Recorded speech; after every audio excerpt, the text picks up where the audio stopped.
Good morning বন্ধুরা, সকাল সকাল ঘুম থেকে উঠে চলে এসেছি বাসি বিছানা গোছাতে। আমাদের এদিকে ঠান্ডাটা কিন্তু মোটামুটি পড়েই গেছে, তবে রাত্রিবেলা যেহেতু জানালা দরজা বন্ধ থাকে তাই হালকা পাতলা কম্বল হলেই মোটামুটি রাত চলে যায়, কিন্তু সকালবেলাও গায়ে একটা কিছু জড়াতেই হয়।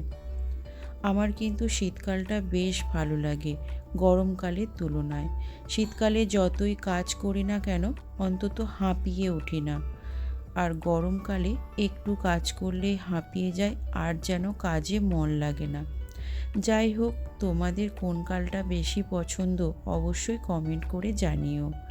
সমস্ত বিছানাপাতি সুন্দর করে গুছিয়ে নিলাম।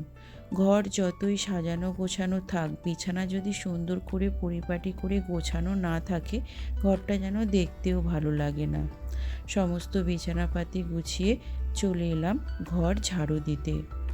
যেহেতু শীতের বেলা সময় যেন কোথা থেকে চলে যায়, সময় করে টাইম মেনে কাজ সেরে ওঠাটা খুব কষ্টের।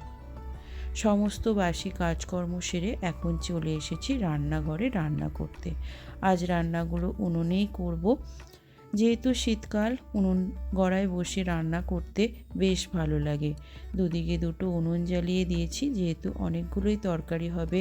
হবে ডাল, পেঁপে ভাজা, ফুলকপি আলুর তরকারি, তার চাটনি, আর হবে পাঁপড় ভাজা। দুদিকে উনুন জ্বালিয়ে দিয়েছি তাই রান্না করতে খুব বেশি সময় যাবে না। পেঁপেটাও সেদ্ধ করে নিয়েছি আর ফুলকপিটাও চাপিয়ে দিলাম। আজকের এই ছোট্ট ভিডিওটা এই পর্যন্ত। কেমন লাগলো জানিও, ভালো লাগলে লাইক শেয়ার অ্যান্ড সাবস্ক্রাইব করে দিও।